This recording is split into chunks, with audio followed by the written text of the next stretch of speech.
Então, pessoal, na última aula, como eu falei, nós vimos gimnospermas e angiospermas, que forma o grupo das fanerógamas, né?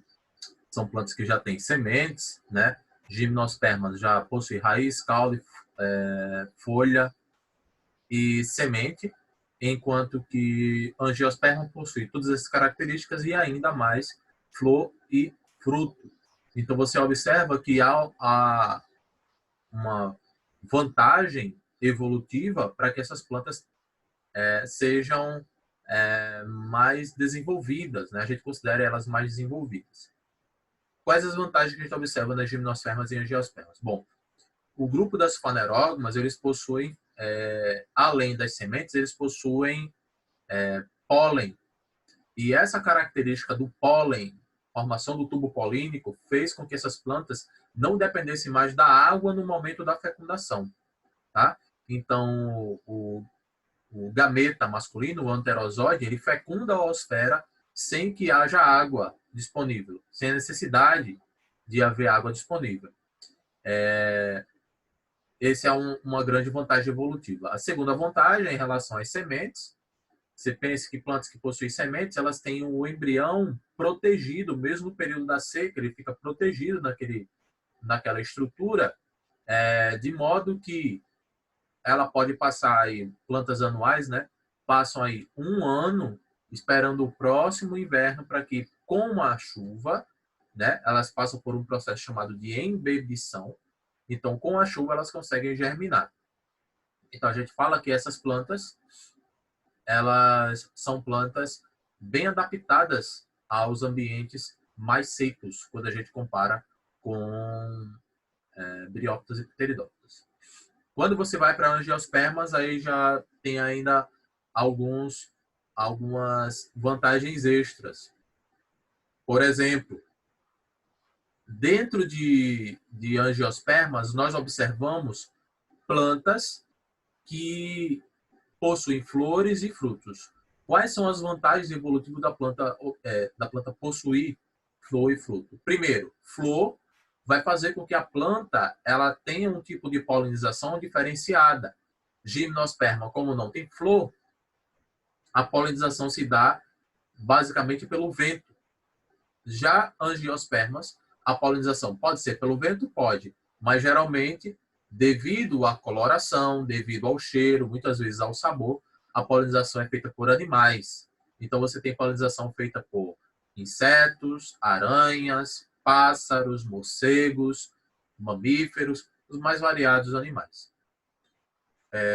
A outra coisa é que não só a flor pode ser saborosa, mas o fruto, geralmente, ele tem um cheiro, tem um sabor, uma coloração característica para que, favorecendo a atração de animais vêm, se alimentam daquele fruto, ingerem a semente e depois defecam num lugar distante da planta mãe, fazendo com que a semente passe pelo trato digestório, ela absorva matéria orgânica, absorva água, especificamente, e no chão ela vai germinar, ela vai conseguir germinar. Tá? Um fator considerável para garantir a germinação da planta é a embebição, ela absorver água. Agora, há plantas que precisam de alguns estímulos a mais, como é o caso de plantas que precisam que a semente passe pelo trato digestório, outras plantas que precisam que a semente ela seja queimada, exista a presença do fogo para que ele quebre a dormência e a planta consiga absorver água e germine, tá? Então, nós temos esses contextos, tá? Em relação à parte evolutiva de gimnospermas e angiospermas. Olha só o que a gente tem aqui para a gente poder responder a atividade. Nós temos aqui uma flor de 125 milhões de anos. Conheça as espécies chinesas que podem estar na origem das plantas angiospermas atuais. As angiospermas só começaram a se fazer mais presentes na vegetação terrestre há aproximadamente uns 100 milhões de anos. Mas qual é a sua origem? como eram as primeiras plantas com flores? Um dos fósseis mais importantes relacionados a essa questão foi encontrado há alguns anos na província de Liaoning, na China, e recebeu o nome de Archaeopteryx leoningensis. Posteriormente, exemplares mais completos desta e de outra espécie, Archaeopteryx sinensis, foram descobertos. Ambos os trabalhos foram publicados na Science, respectivamente, em 1998 e 2002. Os fósseis dessas duas plantas procediam das camadas de formação de Xi'an, cuja idade é atualmente estimada em torno de 125 milhões de anos. A flor das duas espécies de Archaeopteryx é alongada, saindo diretamente a partir da última ramificação das folhas, com folhas. Não existe sépalas ou pétalas. O estame desenvolvido em pares possui a base curta. O carpelo se situa na parte superior da planta, a uma certa distância do estame. No entanto, o fato de a Archaeopteryx possuir na mesma haste os grãos reprodutivos femininos e os masculinos, feição típica das angiospermas, faz com que os paleobotânicos considerem essas plantas como as angiospermas mais primitivas conhecidas até o momento, classificadas em um grupo à parte denominado de Archaeoptaceae. A pesquisa, isso é a família, tá? A pesquisa de Archaeopteryx indica como pode ter sido a aparência de plantas mais primitivas desse grupo. A forma chinesa é considerada uma planta aquática, cujos ramos se prolongavam até a superfície, sendo que apenas seus órgãos reprodutivos deveriam estar fora da água. Isso leva à hipótese de que as angiospermas ainda mais primitivas poderiam ter sido plantas aquáticas totalmente submersas. Ok? Então aí está falando um pouco sobre um tipo de planta que foi encontrada na China, que ela possuía aí uma estrutura que pode ser considerada como uma flor primitiva, tá? Apesar de não ter nem pétalas, nem sépalas, ok? A primeira questão diz assim: ao longo do processo evolutivo das plantas, o que se observou em relação à predominância do gametófito e do esporófito? Então vamos lá. À medida que as plantas foram evoluindo, você observa, ó, nas briófitas, o gametófito era a fase dominante, o esporófito é a fase temporária. Já nas pteridófitas, o gametófito já passa a ser a fase temporária, o esporófito é a fase duradoura, a fase permanente. E assim se mantém quando você observa gimnospermas e angiospermas. O esporófito dura mais tempo, o gametófito é temporário. Então a gente pode colocar assim, ó, questão 1, né? Com o passar do tempo, o gametófito se tornou a fase temporária, enquanto o esporófito se tornou a fase duradoura. Então seria isso, tá na primeira questão. Estou colocando aqui no bate-papo. Com o passar do tempo, o gametófito se tornou a fase temporária, enquanto o esporófito se tornou a fase duradoura, né? Isso a gente observou de briófitas até angiospermas, ok? É basicamente isso. A segunda questão diz o seguinte, ó. Provavelmente, as primeiras angiospermas formavam flores pouco atraentes e frutos ainda pouco desenvolvidos.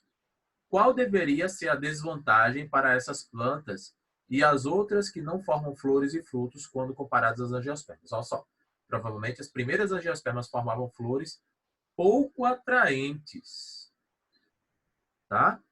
Aí qual a desvantagem dessa planta? Ó, a formação, posso colocar aqui, a formação de flores pouco atraentes, é só flores, né?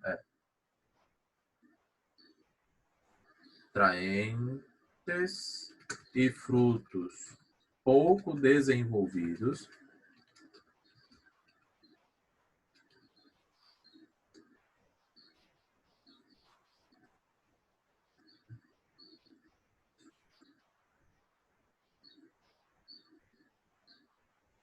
Eu vou colocar assim, a formação. Porque é assim, ó, as flores a gente sabe que tem a ver com polinização. Os frutos têm a ver com dispersão. Então eu vou colocar um de cada vez. Vou colocar as flores pouco atraentes não estimulam a polinização por animais. Já os frutos, aí sim, já os frutos pouco desenvolvidos não estimulam a dispersão destes por animais. Tá? Então seria basicamente isso, ó.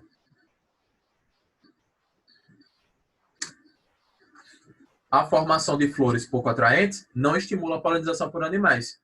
Se você tem uma flor que ela não é atraente, ela é verde e da cor das outras folhas, né? Se ela não tem cheiro, se ela não tem gosto, não tem nada que atraia, então a planta ela não vai ter um sucesso assim na polinização por animais. Mesma coisa em relação ao fruto quando a gente fala da dispersão. A dispersão dos frutos, quando o animal vem para comer o fruto, geralmente é porque ele é doce, é porque ele é cheiroso, é porque ele é colorido, alguma coisa do tipo. Ele tem que ser atraído de alguma forma, tá? Geralmente, ele é atraído de alguma forma.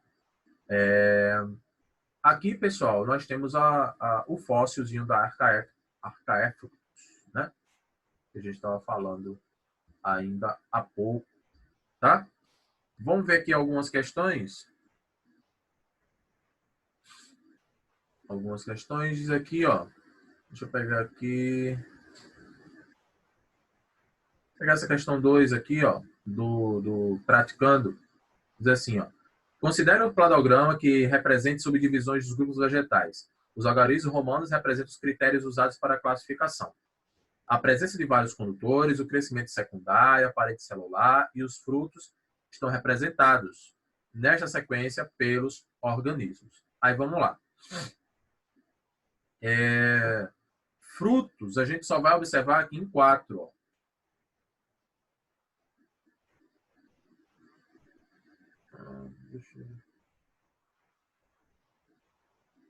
Na sequência, vamos lá.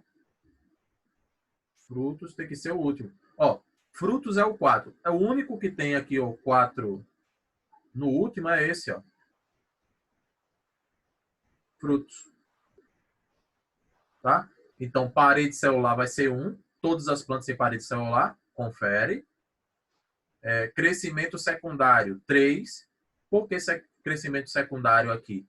Porque a gente está falando das sementes, tá? Formação de sementes, crescimento secundário. E 2, aqui, ó, seria o quê? Vasocondutor, tá certo? Tá, ó, briófitas para pteridófitas. Briófita é avascular, pteridófita é vascular. Então, aqui, o 2 do praticando vai ser letra B de bola. Ok? Pessoal, eu vou deixar para vocês fazerem durante a semana. Eu vou arrumar aí um meio aí de vocês me repassarem um aviso no grupo, de me repassarem as atividades feitas, tá? Mas eu vou aí, a gente vai aqui começar o histologia vegetal, tá? Vamos lá para a gente conseguir adiantar o assunto.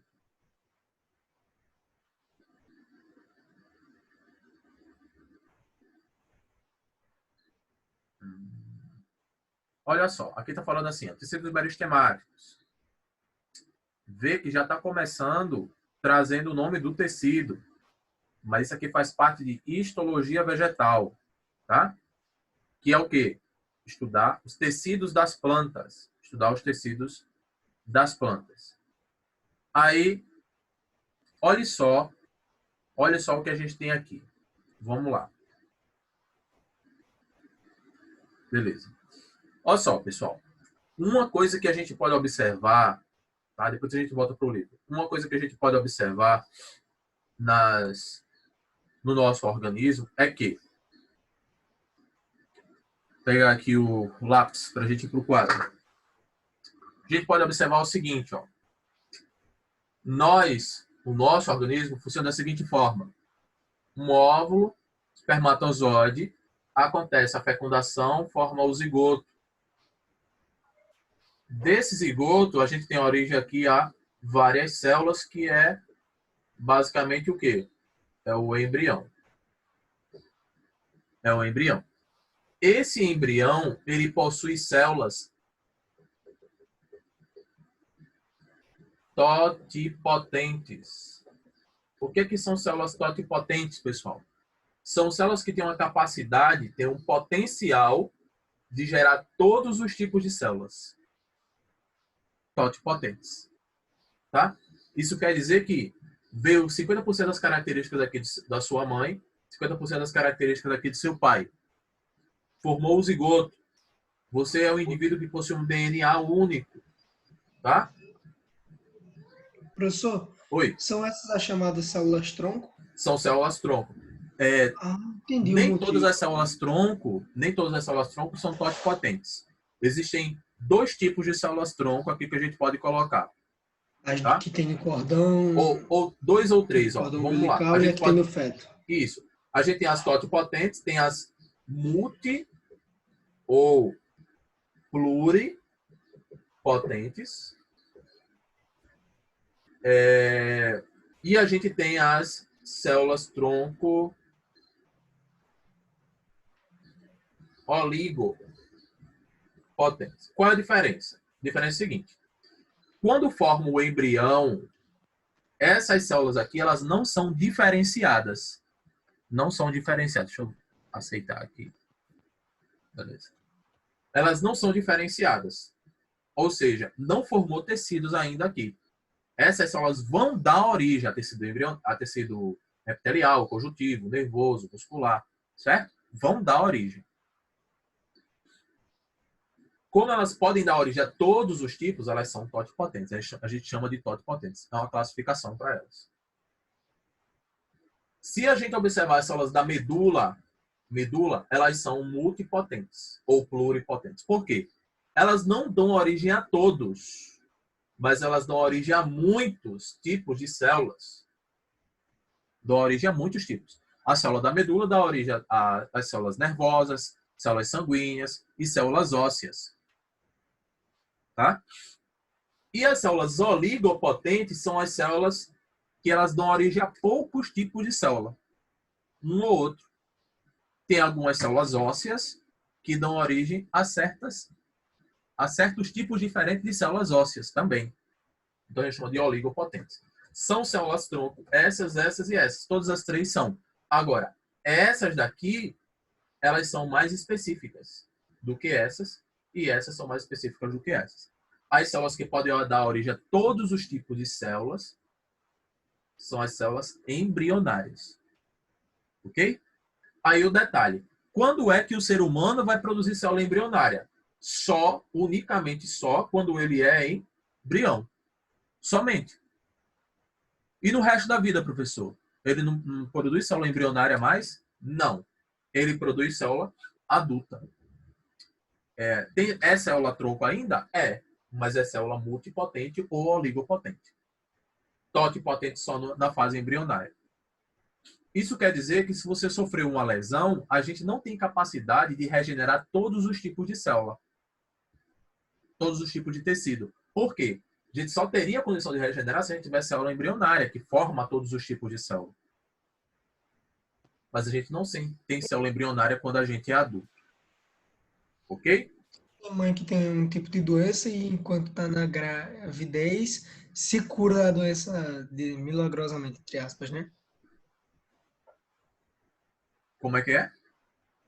Porque eu já vi casos e eu fui pesquisar sobre que durante a gravidez algumas mulheres que têm uma doença bem específica, elas conseguem se curar, que o bebê ele cura a mãe. Aí é por causa das células embrionárias ou tem alguma coisa outra a ver, professor? Provavelmente tem a ver com o metabolismo. A taxa metabólica ela altera por conta dos hormônios e ela pode melhorar aí de algum estado de doença. Agora,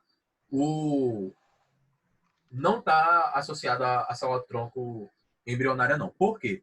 Porque as células do bebê, elas não passam para a mãe. Por conta a placenta, ela impede que você tenha esse contato. O bebê é uma coisa e a mãe vai ser outra, sabe?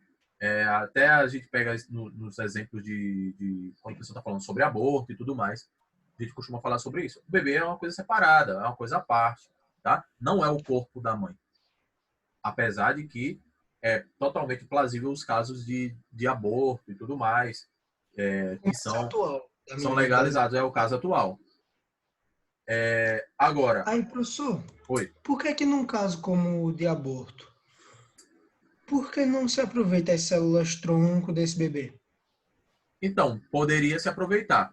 Agora, poderia se aproveitar quando ele é embrião, para pegar essas células aqui.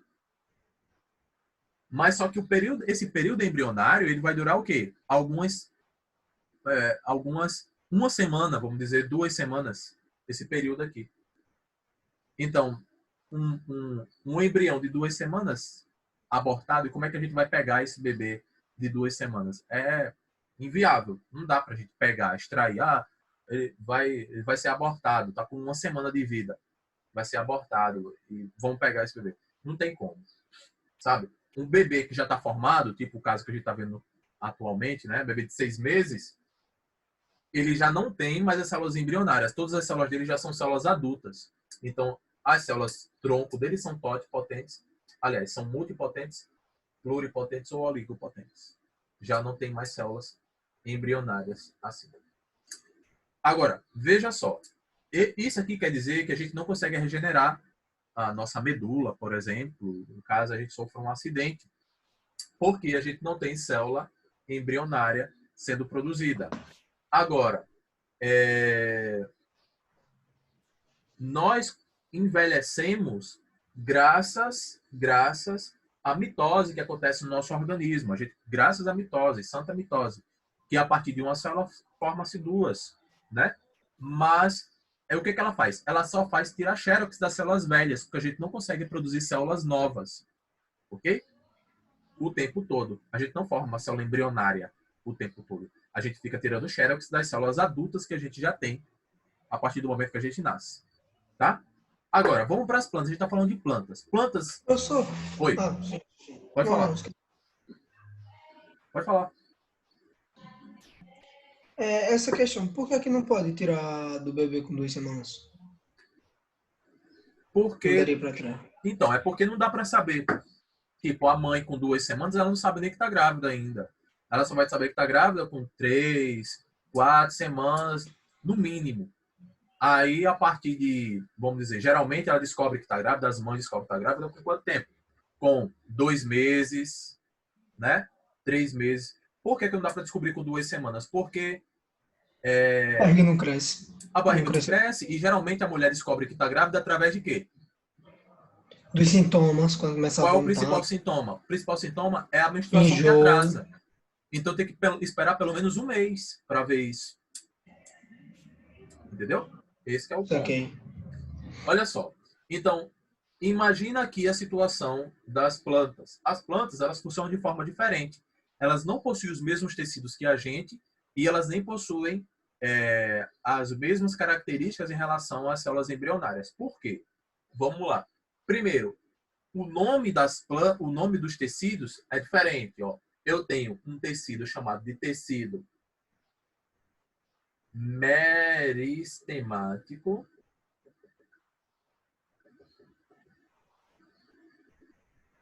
Tá? E eu tenho um tecido chamado de tecido adulto. Ah, professor, fácil demais, então. Só tem esses dois? Mais ou menos. Vamos lá. Esse tecido meristemático, ele é o tecido embrionário da planta. Tá? O meristema, a gente fala que é aquela região nova da planta, aquela que está dando origem a uma flor, dando origem a uma raiz, dando origem a uma folhinha nova. É o tecido meristemático, é o meristema. Tá? A gente diz, ó, o olhinho da planta, ó, o broto, tal, né? É o meristema. Quando está enraizando, o meristema. Ali é tecido meristemático. A gente fala que o tecido meristemático ele ainda não sofreu diferenciação. ele não deu origem ao tecido, o tecido permanente. Aquele tecido meristemático é um tecido temporário. Então, a gente fala que o tecido meristemático ele é indiferenciado.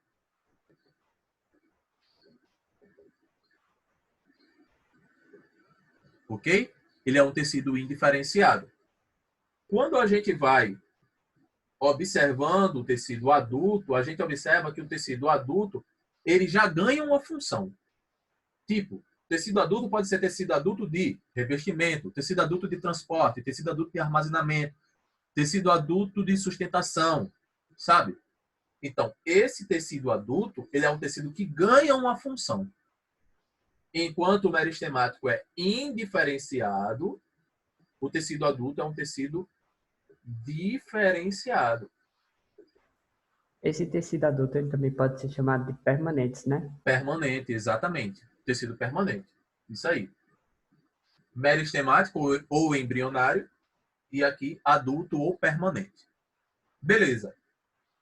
Então, quer dizer que antes do tecido ser adulto na planta, ele é um tecido meristemático. Esse tecido, já recebi um aviso aqui que está terminando o tempo. Esse tecido meristemático que dá origem ao tecido adulto. Ok. Só que o tecido meristemático, ele tem dois tipos. Tecido meristemático, vamos ver se dá aqui. Primário. Não dá para ver não, né? Deixa eu ver aqui uma coisa. Deixa eu ver se dá. Tecido meristemático. É um tecido indiferenciado. Só que vai ser o tecido meristemático primário. Tecido meristemático primário. Deixa eu ver se eu acho aqui. Tecido meristemático primário. Aqui embaixo, tecido adulto. Vai ser um tecido o quê? Diferenciado. Ok? Ou seja, é um tecido que ganha uma função. Que pode ser tecido adulto de revestimento, tecido adulto de sustentação, tecido adulto de armazenamento ou tecido adulto de transporte. Tá? 4 tipos. Só que, se esse tecido adulto ele perde a sua função, ele vai se tornar um tecido meristemático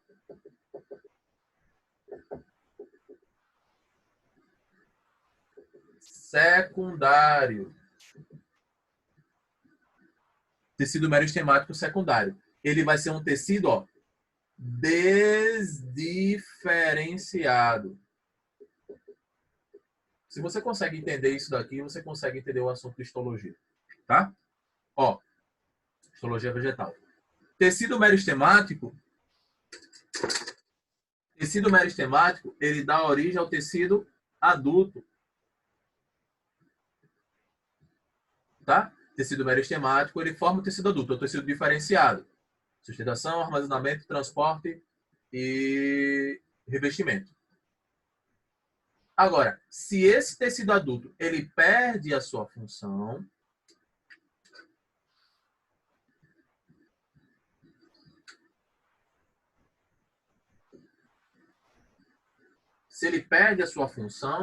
aí a gente já vai dizer que esse tecido passa a ser tecido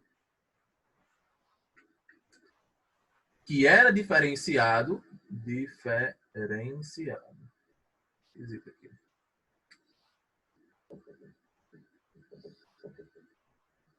Que era diferenciado, mas perdeu sua função, ficou desdiferenciado.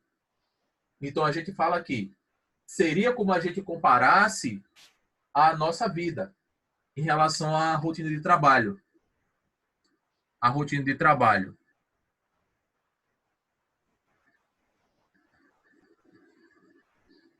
Rotina de trabalho seria... Ele está chegando agora, tá, João?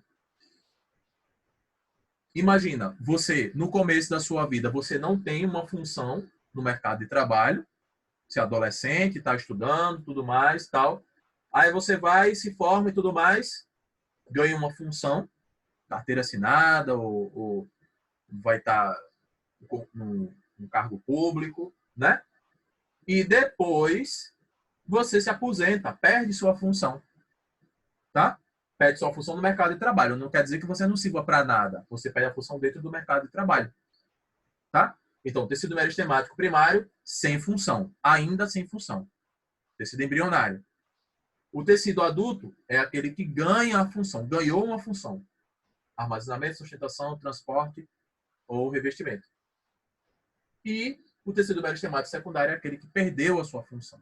Ele era adulto, agora se torna um tecido meristemático secundário. Ok? Então, basicamente, as plantas possuem esses três tipos de tecido. Tecido meristemático primário, tecido meristemático secundário, tecido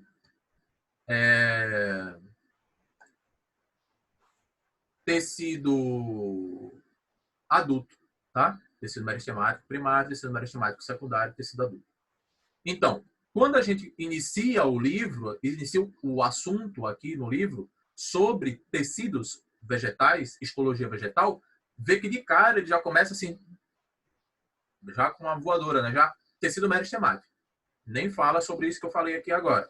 Mas é para a gente entender, estou falando isso aqui para a gente poder entender o que significa meristemático, né? Você está falando de tecido que não tem função clara na planta, tá? Tem outra diferença também, é que tecido meristemático primário, ele possibilita o crescimento o crescimento vertical da planta. Enquanto que o tecido meristemático secundário, ele possibilita o crescimento horizontal da planta, ou seja, a planta vai crescendo, formando os anéis, né? Lembra que a gente fala dos anéis? Você conta os anéis lá do tronco da planta e tal. É graças ao tecido meristemático secundário. Tá? Aquele que tinha uma função, perdeu a função. Ele está ali, ele continua ali fazendo um tipo de papel de localização, ele está ali preenchendo alguma coisa, mas é um tecido morto, tá? Que perdeu sua função. Ele era adulto, deixou de ser. Ó, então, em 3 minutinhos aqui, vamos ver se a gente consegue fazer essas duas. Ó. Carlos Magdalena, o ressuscitador das plantas esquecidas. Como um bom Messias, Carlos Magdalena, nascido em Gijón, em 1972, tem um evangelho a difundir. Uma de cada 5 plantas corre risco de extinção. E isso é muito grave, porque sem elas não há vida. É único na hora de insuflar em um punhado de velhas sementes secas ou salvar um desaparecimento, o último exemplar de uma espécie remota incapaz de se reproduzir. Um dia, em novembro de 2002, decidiu pegar o metrô em Kew Gardens. Imediatamente se sentiu em casa. Ao voltar, o Messias teve um sinal. Em um jornal abandonado no vagão do metrô, leu um artigo intitulado A Morta Viva. Contava sobre as tentativas de Kew para salvar uma planta extremamente rara chamada Ramosmania rodriguesi. É uma espécie nativa das Ilhas Rodrigues, nas Ilhas Maurício, que era considerada extinta até um menino encontrar uma por acaso em 79. Os cientistas estavam há 20 anos tentando salvá-la. Tinham conseguido reproduzi-la por estacas, mas a planta resultante não dava sementes, e sem elas não poderia sobreviver. Era uma planta viva, mas sua espécie estava morta. Carlos Madalena compreendeu que, de qualquer forma, tinha que ver aquela planta. Hoje, Madalena é uma peça-chave na fauna do Jardim Botânico e salvou a Ramosmania rodriguesi da extinção. O Evangelho do Messias das Plantas diz que todos podem fazer algo para proteger a natureza. Todas as profissões do mundo têm a ver com isso, afirma. Madalena não tolera a extinção. Cada gene é uma palavra, cada organismo um livro. Uma coisa que é importante lembrar é que as plantas, se não tivesse intempéries, se não tivesse vendaval, furacão, tsunami, nevasca, tempestades, se não tivesse queimada, né, não tivesse nada disso, as plantas viveriam eternamente, porque elas produzem célula embrionária o tempo todo. Esse tecido meristemático primário que a gente viu aqui, ele é produzido pela planta durante toda a vida. Uma planta que tem 6.000 anos, ela ainda está produzindo esse tecido meristemático primário, secundário e tecido adulto. Tá? Então, as plantas, elas são muito mais evoluídas do que a gente nesse aspecto. Muito mais.